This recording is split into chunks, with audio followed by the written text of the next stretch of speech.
Do we wanna get rocked?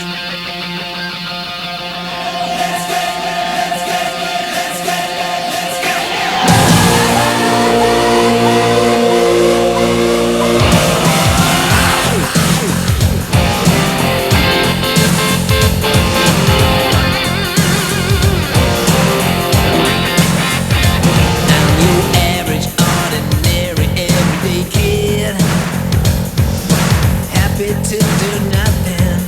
In fact, that's what I did. I got a million ways to make my day, but Daddy don't agree. 'Cause when I tried to get away, he says he got plans for me. Get your first right holiday. Stop bugging me. Don't shake my tree. He said, hold on. Who, me? Walk the dog. Not my style, man. Take out the trash. No way. Tidy your room. Come on, get real. I'm sorry, Dad, gotta disappear. Let's get the rock out of here. Sunday weekend, up all night, in at the deep end. Hang on tight. Won't take a minute. Won't take long. So get on in it. Come on, come on, come on. Let's get right. Let's get right. Let's get right. Let's go all the way. Did it nothing. Come on, let's get right. I'm your average, ordinary, everyday dude. Driving with my baby to get her in the mood. She's dialing through my radio and I'm ready to make my move. What she got in rock and roll and it really blew my groove. It was Chopin, Mozart, Beethoven. It makes me wanna scream. Rock, Tchaikovsky, violin. Turn it off. That ain't my scene. Well, I'm sorry, girl. Here's my confession. Suppose the rock's out of the question. Sunday weekend, up all night, in at the deep end. Hang on tight. It won't take a minute. It won't take long. So get on in it. Come on, come on, come on. Let's get right.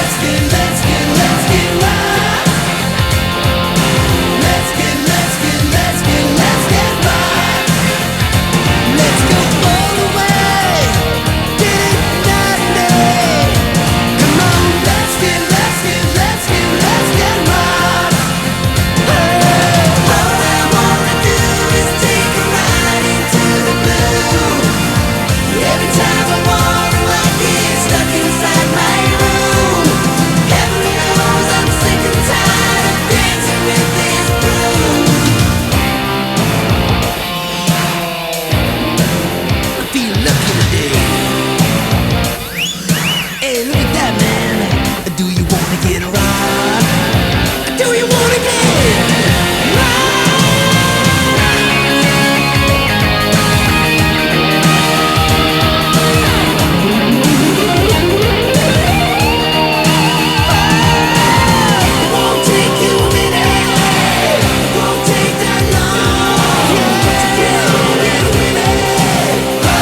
Following is an unpaid commercial announcement. This Thursday and Friday only, at select locations in your neighborhood, come see original works by original artists. Choose from a large selection of 8, 16, and yes, even 24-bit images created on some of the world's most famous machines. Don't miss this once-in-a-lifetime chance to pick up that perfectly rasterized pixel masterpiece at unbelievable savings. At the starving computer artist market, find the image with the color map to match your den, kitchen, or office. See pie and chart art, algorithmic art, tea pottery, desktop doodads, extra texture mapping art, artificial intelligence art, virtual reality art. Need we say more? Yes. You'll find balls galore art in every conceivable material in the universe. Fractal art, fractal art, fractal art, reptile art, infinite tile landscapes, cute as a button ray tracings from the East, California School, SVA, OSU, and even rare NYIT works still in progress art. If you have been waiting for that sensational deal of the year, don't waste time paging through old Siggraph art show catalogs or wandering about the convention vendor booths hoping to get an inkjet souvenir from the smiling suits. Take advantage of the special showing to acquire these beautiful pieces, many one-of-a-kind series. And remember, no print will be marked over $39, Cray images slightly higher. So come early for the best selection because this show will last only 2 days and this artwork will disappear as fast as you can say full clear. See the Starving Computer Artists Group exhibition July 30th and 31st at these convenient locations: Hyatt Regency Chicago, Palmer House, Sheraton Chicago, McCormick Inn, Blackstone, Swiss Hotel, Days Inn, Fairmont, Congress. All major credit cards accepted.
Of all the problems affecting our environment today, acid rain and deposition are among the most complex and most urgent. To better understand the issue of acid deposition, we can simulate its causes with a computational program called the Regional Acid Deposition Model, or RADM. With a variety of animation techniques, we can recreate an episode of acid deposition that took place early in September 1988. The computations were performed on a Cray YMP supercomputer over a grid covering the eastern United States and Canada. In this scene, we use volume rendering to give form to the pollutants. Sulfur dioxide emissions from coal-fired plants and factories are represented by red clouds and sulfate byproducts by blue clouds. Here we see sulfur dioxide accumulate above the Midwest and Mid-Atlantic states. Patches of sulfur dioxide transform into sulfates in this region and are then carried into the upper atmosphere and blown by high winds into New England and Canada. Sulfur dioxide is converted into sulfate in the atmosphere by photoconversion in dry air and by wet conversion within clouds. We illustrate this conversion by isolating 3 point sources of sulfur pollution. First, we see sulfur dioxide appear at the sources. Within hours, sulfates emerge downwind of the sources and migrate toward the northeast. We see that while sulfur dioxide remains relatively local to its emission sites, the sulfate byproduct can be transported hundreds or thousands of kilometers away from those sites. The highest concentration of coal-burning plants is located in cities such as Sudbury, Canada, Atlanta, and St. Louis, and in corridors such as the Lower Ohio Valley and Upper Ohio Valley. Areas downwind of these sites are most affected by sulfuric deposition. One form of deposition occurs in dry weather when sulfur dioxide gas descends onto the ground. The lower map in this scene shows the daily cycle of this dry deposition. The daily peak occurs each afternoon when plant stomata open up and decreases when they close at night. The upper map shows the accumulated dry deposition. Because sulfur dioxide stays close to emission sources, dry sulfuric deposition is most intense just downwind of these sources. The more prevalent form of deposition occurs when sulfur precipitates to the ground with rainfall. This wet deposition, better known as acid rain, can occur far downwind of emission sources. In this sequence, we see a complex interaction between sulfate, shown as a blue isosurface, rainfall, shown as an array of clear shafts, and accumulated acid deposition. The sulfate appears to retreat from the advancing rainfall because it is being scavenged out of the atmosphere by the rain.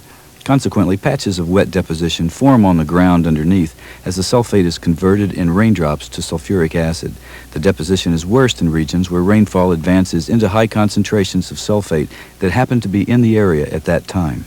In this final sequence, we use sonification as a tool to chronicle acid deposition in the town of Watkins Glen, New York. We use 3 sound objects: a sampled air raid siren for sulfate concentration, sampled rain noise for rainfall intensity,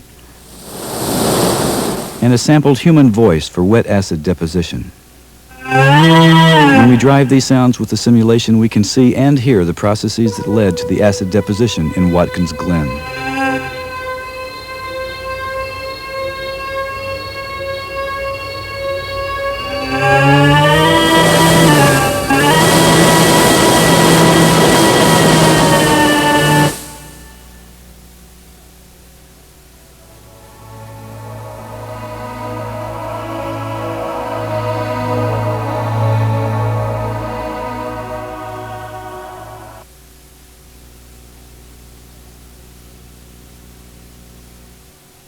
Nice.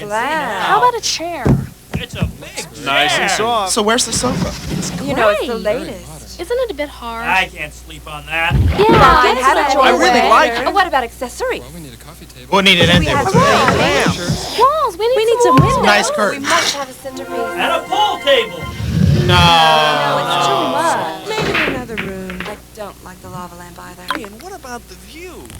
Whoa. Yeah, I like that. Yeah, I like that. Better than we thought. What's happening? Hey, we're moving. Out of the city. Gosh, will you look at this place? Didn't you renew the lease? I just hate Who put the highway there? I like it. Yeah, where else would you put it? How did things ever get this bad? You know, there's a better way to do this.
Har det aldrig undret dig,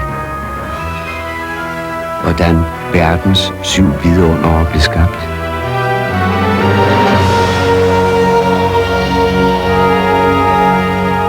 Har det aldrig undret dig, hvordan bygningsværker, mange gange højden af et menneske, blev opført af mennesket? Tusinder af år før opfindelsen af de redskaber, vi nu anser for uundværlige, forstod mennesket værdien af sit betydeligste redskab. Kommunikation. Intet under, at telekommunikation er vor verdens 8. vidunder. Jysk telefon. Kommunikation mellem mennesker.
The Boise Interagency Fire Center is using Grumman graphics to train firefighters to recognize problem fire development caused by terrain configurations which increase fire propagation suddenly.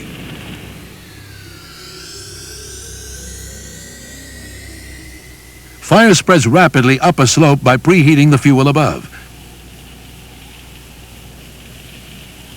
A chute compounds this problem by channeling air movement, creating a chimney effect which accelerates fire uphill.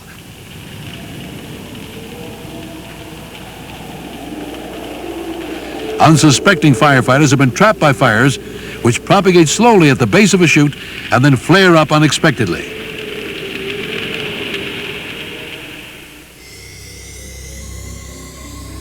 A narrow canyon is another dangerous terrain feature. A slope reversal can occur quickly when fire backing slowly downhill reaches the opposite slope and begins a rapid upslope run. In addition, fire on one side of a canyon preheats fuel on the other side. Spotting fires are then easily started by firebrands thrown across the canyon. Real footage of actual fires is hard to obtain and is obscured by smoke. Computer graphics allow the terrain effects to be demonstrated more clearly.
Wet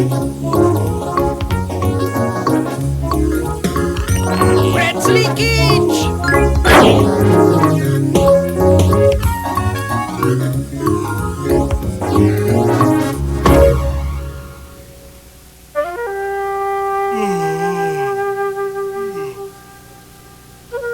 Ow!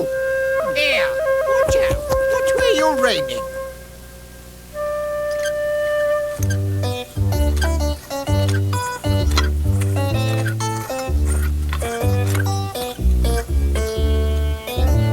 What are you doing?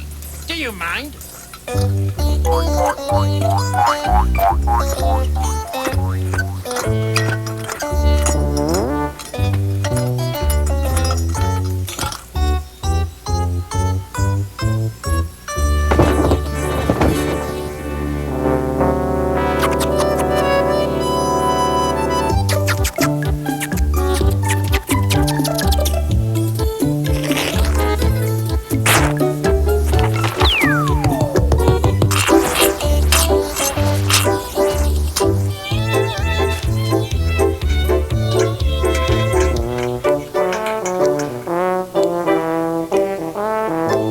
Aye, what is it, pal? None of your business.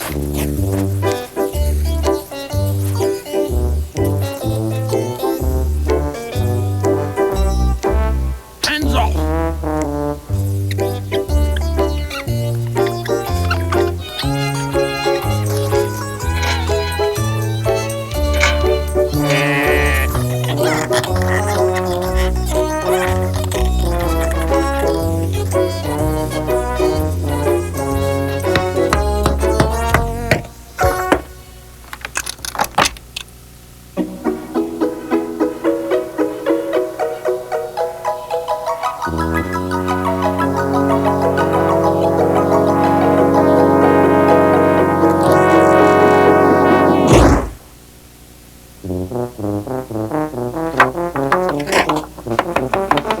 Now tell me, what are you doing? Oh, I'm watching the rocks roll in. Now tell me exactly what you're doing. Tell me right now. Nothing. I've reached the secret core of ultimate knowledge. And tell me what you think is ultimate knowledge. Oh, well, you see, for instance, this is... I get it. Ultimate knowledge is hit the insect. What did you do that for? You hit my insect! Your insect? You did! You've got to find your insect! Oh, I see. Which insect is my insect? Maybe this one's your insect! Each his own.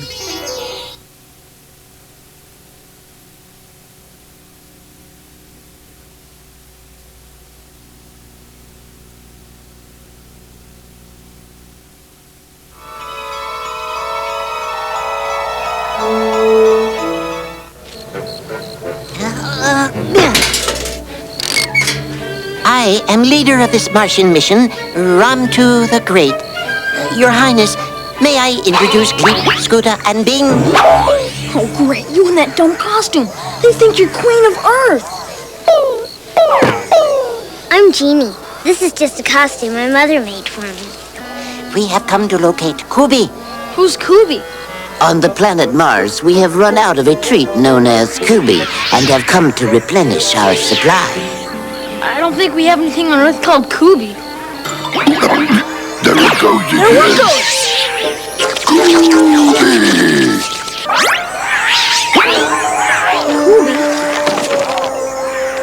That's candy! You mean Kubi is candy? You don't have any more candy on your whole planet? Trick or treat! Oh, don't you look fabulous? Oh, let me see who's under this cute costume.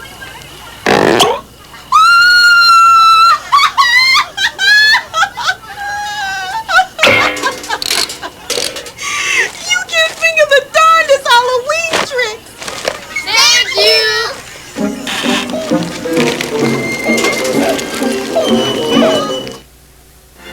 When are you coming back? Michael, on Halloween nights, look to the skies. We'll be there. I'm gonna miss you, Bing.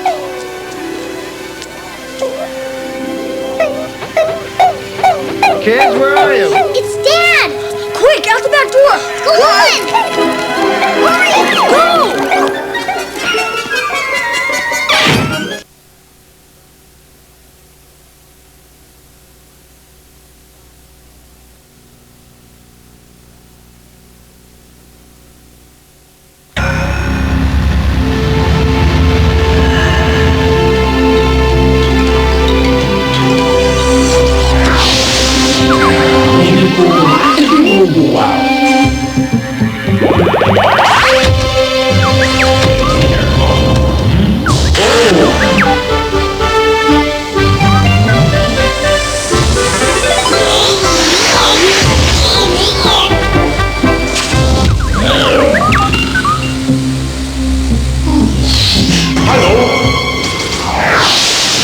Optisch perfekt. Die neuen Staubsauger von Siemens.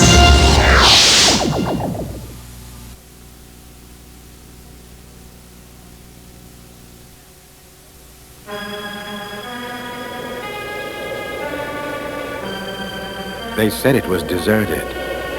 They said it wasn't dangerous.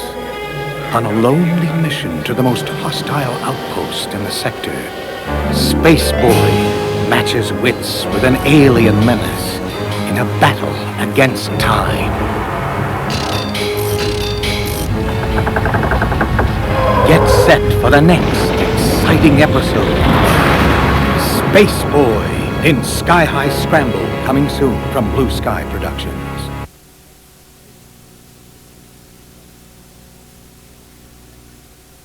Introducing Vince and Larry, the Crash Dummies. I feel like a wreck. Okay, if you insist. Tree! Lost my head, Vince. Don't you be a dummy. Buckle your safety belt. The Crash Dummies action figures coming soon.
Nothing can turn your shower on like new refreshing Shield.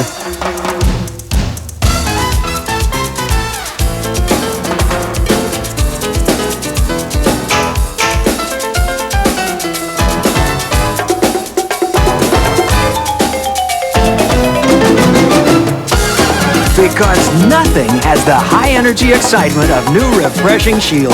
Turn your shower on with Shield.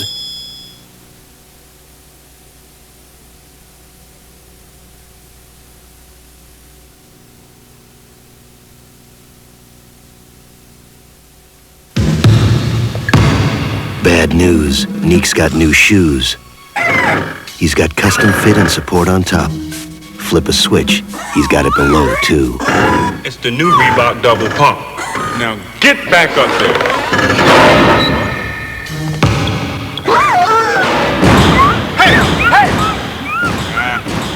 The double pump from Reebok. Hey, get back here, man.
Compared to our Sun, a pulsar is several orders of magnitude smaller in size, yet has an even greater mass. A millisecond pulsar is an ancient neutron star with radio frequency beams emitted along its magnetic axis at some constant offset angle, rotating hundreds of times per second. We can detect pulsars as these emissions, traveling across many light years, are intercepted by a radio telescope. Because a pulsar's frequency is rock steady, pulse arrival times can be predicted with extremely high accuracy. If the pulsar was to move away from us for some reason, this would be reflected in pulses arriving with an extra delay. If the pulsar was in a binary system with an object such as a planet, this delay would vary periodically. However, this situation is indistinguishable from that where some periodic motion is occurring on the receiving end but has not been accounted for. Such was the case with the British discovery announced in 1991 and retracted in early 1992 after the omission was corrected.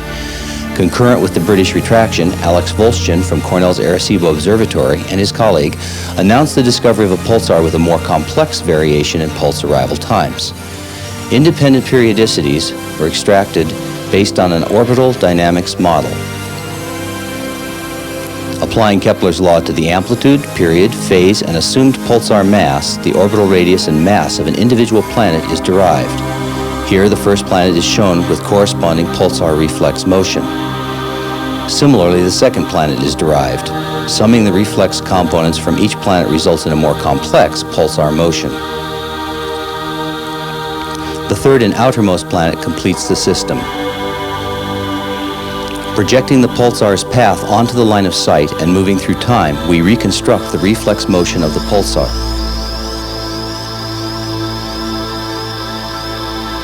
This explains the delay signal received. The resulting system is shown here compared to our own inner solar system with planet size scaled up for visibility. But how can we be certain that the signal in this case indicates the presence of planets and not just an unaccounted for periodicity caused by other phenomena? The proposed method of confirming the existence of these planets involves the fact that the inner two planets pass close enough during their conjunctions to noticeably interact gravitationally. As a result of the gravitational force between them, the inner planet gains phase and orbital radius, while the outer planet diminishes in the same. The effect of these variations on pulse timing is cumulative and increases after each conjunction, occurring about every 200 days. The next one will occur in late August 1992. The shape and magnitude of time delay variations caused by planetary perturbations can be predicted exactly and compared with observations. If these predictions match the measured pulse arrival times, this will constitute a confirmation that this pulsar does, in fact, have orbiting planets.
Le jardinier et son seigneur.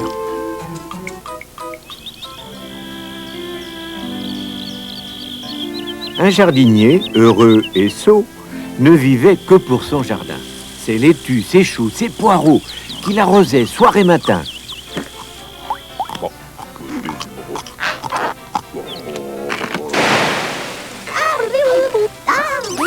Il traquait le moindre chien dent. Une ortie lui donnait la fièvre. Un jour pourtant, ses soins patients sont anéantis par un lièvre. Un lièvre, oui, et un malin, avec des dents comme des épées. Il fallait sonner le tocsin pour qu'on l'aidât à l'attraper. Il appela, tremblant de trac, son sénateur député maire, qui lui promit du tac au tac l'Austerlitz d'une guerre éclair.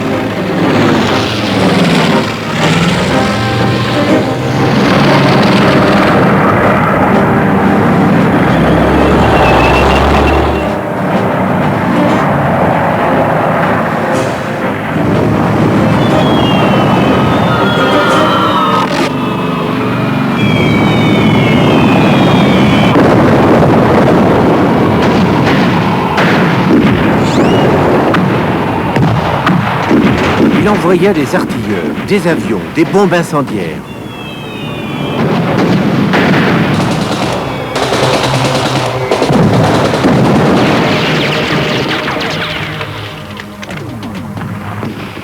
Le jardinier pleurait d'horreur. Son champ n'était plus qu'un cimetière.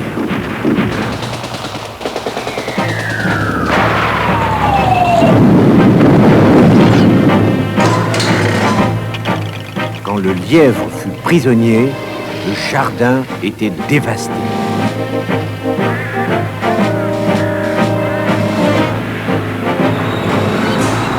Moralité, si t'as un pouls sur la cafetière, tu laisses ton marteau au vestiaire.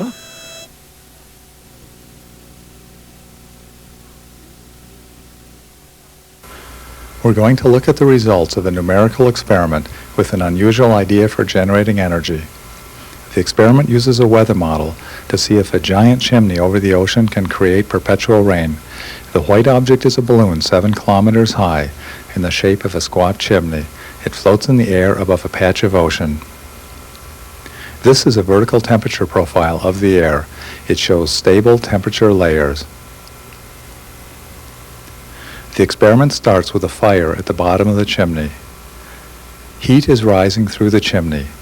Once it starts, the rising heat is self-sustaining. It draws energy from the water evaporated by the sun.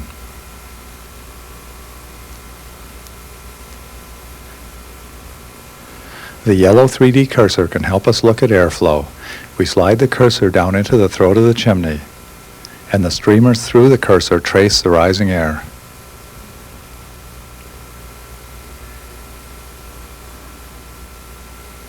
This is a vertical profile of water vapor.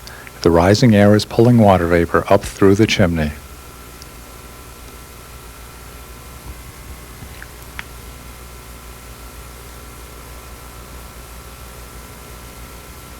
The water vapor condenses into a plume of clouds and rain. The rain that falls on the balloon can be collected and used to drive turbines and electric generators. The sun's energy evaporates water, and the chimney harnesses this energy in a rainstorm that is stationary over a hydroelectric generator.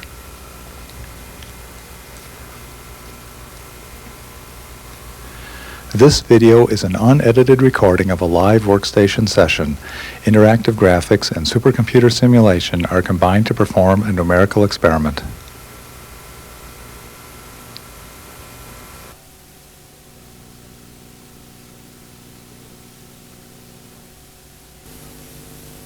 Now, from the makers of Grand Slam shirts, come Grand Slam briefs.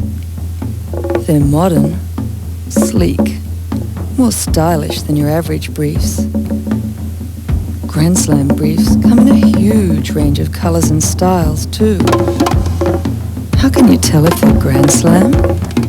Just look for the penguin. New Grand Slam briefs from Bonds.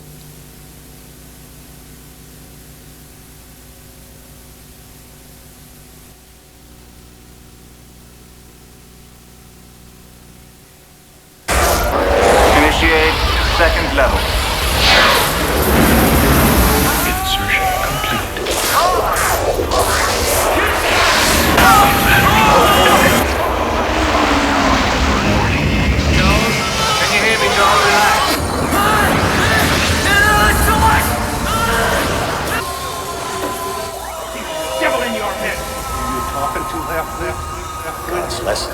Bless himself. What's that war on?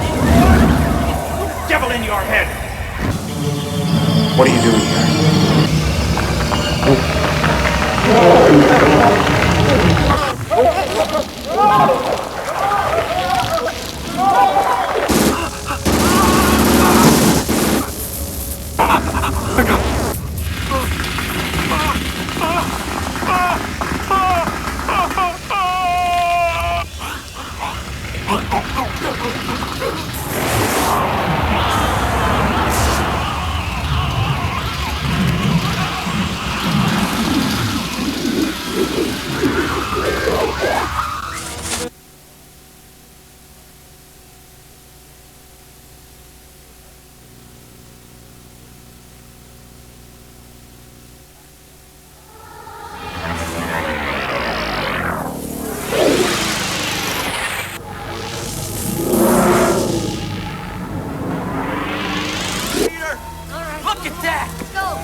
In here we can be anything we want to be.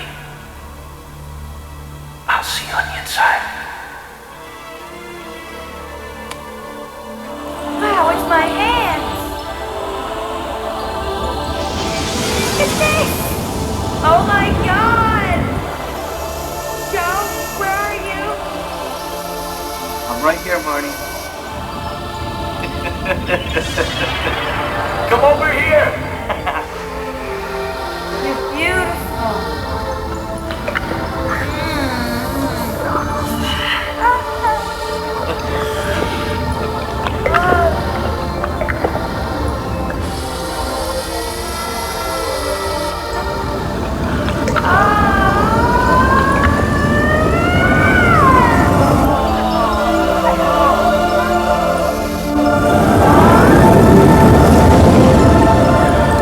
Outside terminal activity control.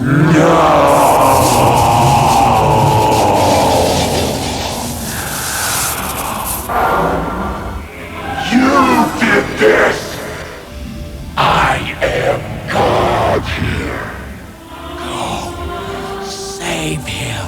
Joe, come back with me. Hurry! Access denied. Access denied. Access denied. Maintenance line. Access granted. Out that door!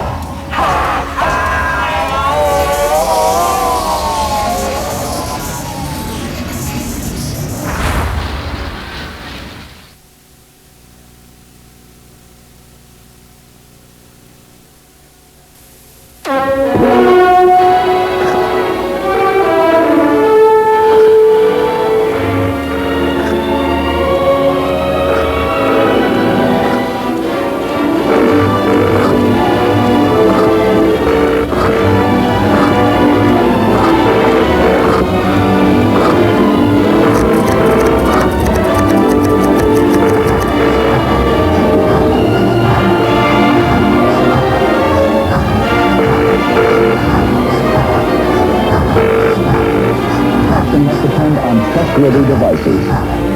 Attraction, in fact, is basic to life. It's attraction that draws us together for that essential act of mating. Moths must attract other moths, and ants must attract other ants. And like all essential tasks, attraction must depend on trustworthy devices. With insects, this is a simple matter of the right odors and movements. But in higher animals, attraction depends on a complex combination of feelings, movements, timing, odors, and learning.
Well, I will move around.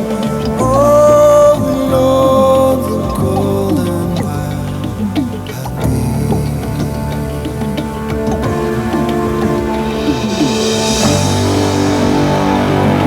and I will surrender.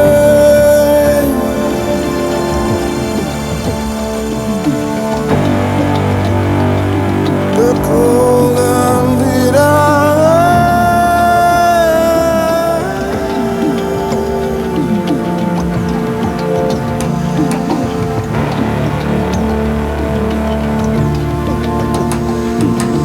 Will come around, will love the food. So we rain and cold and love.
We see here the star system known as R Aquarii.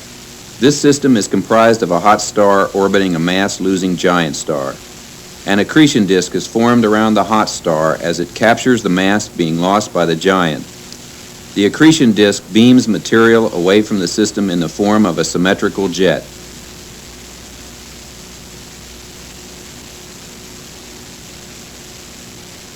Now we are seeing the raw image data from the Hubble Space Telescope's faint object camera. We see the hot nebular material that surrounds the entire system and the extended jet feature. The raw data image suffers from two problems. First, the flaw in the Hubble primary mirror causes point sources of light to be spread out across many picture elements or pixels. And secondly, the faint object camera has recorded the light in a highly nonlinear fashion known as detector saturation. The saturation manifests itself in the dark central pixels.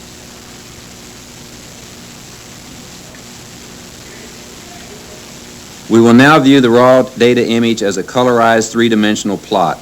The saturated region is a valley of missing data.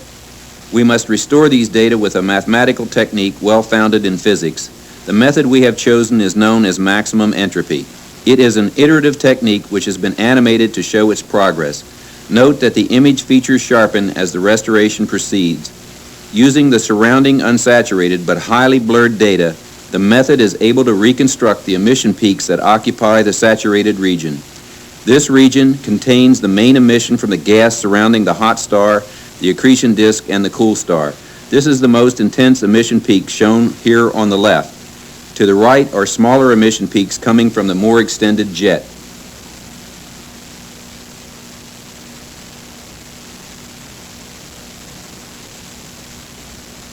These techniques were performed on a parallel computer system comprised of 8,192 processors.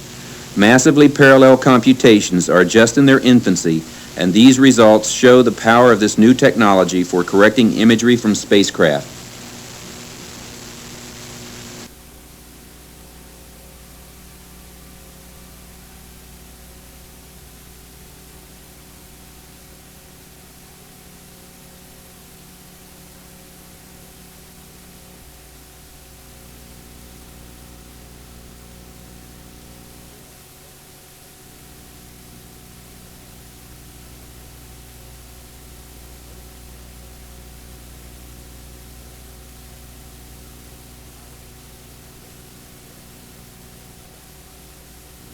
Seven seismic reflection lines were collected from around the Turtle Mountains. Surface drainage patterns, compared with the position of the deepest part of the valleys, as seen in the seismic profiles, indicate that the basin depot centers have moved over time. Beneath the alluvial cover, the rocks are seismically transparent for several kilometers. Numerous reflections occurring below this extend for several more kilometers depth and can be traced laterally beneath the Turtle Mountains and on to the west. Extrapolation of the seismic signatures towards exposed rocks in the Whipple Mountains provides evidence that the distinctive, highly reflective seismic fabric is from tertiary mylonites, which were created during ductile extensional deformation. The three-dimensional geometry of subsurface features can be seen when an intersecting seismic line is added. Within the east-west profile, the major reflectors are approximately horizontal. In the northeast trending line, the more highly reflective zones have significant dip and shorter lateral extent. The day when a lone geologist could work in a single mountain range, focusing on a specific type of data, is gone. Collaborative efforts of geologists and geophysicists from a number of disciplines using a wide variety of data types are now required. Visualization techniques which can incorporate a variety of geophysical data sets will become a significant new tool for the study of regional tectonics.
calculations represented here show the evolution of a compact group of 6 disk galaxies, each surrounded by an individual massive dark halo. The galaxies are given initial random velocities. The subsequent evolution of the system is generated numerically. As the galaxies interact, tidal forces distort their disks and distend their halos. Mergers reduce the number of separate objects until only a single galaxy is left.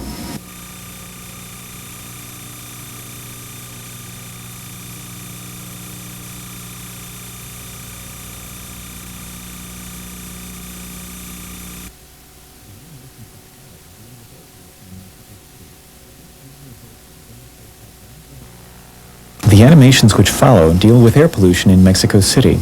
This visualization demonstrates how ground-level ozone varies across the Mexico City basin.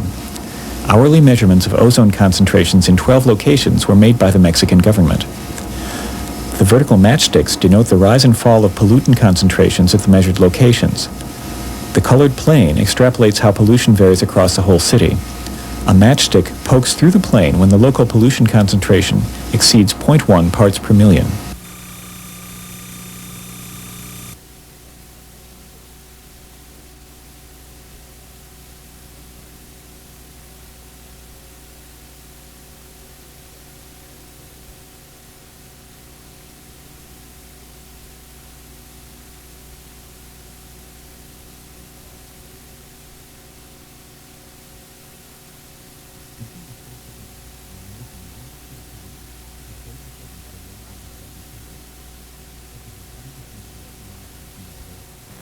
Sensing the shapes of objects and their motion relative to a camera is of great importance in a wide range of applications, such as autonomous navigation and robotic manipulation. The animation here shows the researchers' use of a factorization method, which allows direct and accurate decomposition of the image stream into shape and motion. Images of Carnegie Mellon's autonomous NavLab vehicle were taken by a stationary camera. A feature tracker was used to find feature points on each image and track them through the image sequence.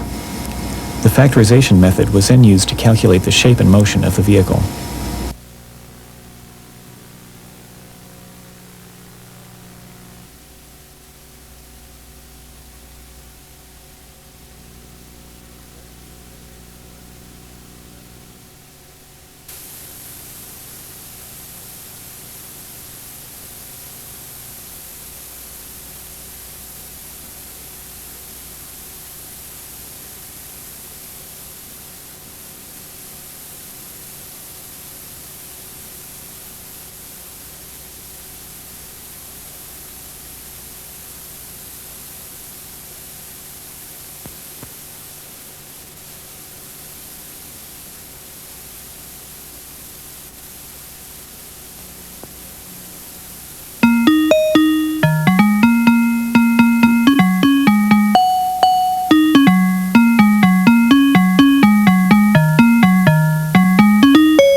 This video sampler includes visualization sequences produced at Los Alamos National Laboratory.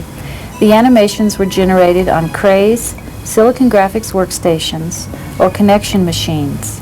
Various in-house graphics programs or libraries were used for most of the samples. Several were created with AVS, and one with movie.byu from Brigham Young University. The variety of samples represents some of the broad range of scientific studies at Los Alamos. including climate modeling, structural modeling, fluid flow studies, instability studies in physics, and much more. Such diversity of scientific applications requires the support of many different computer graphics capabilities. Visualization of scientific data enables scientists to view their applications in a variety of ways, helping them to gain better insights into the significance of their data.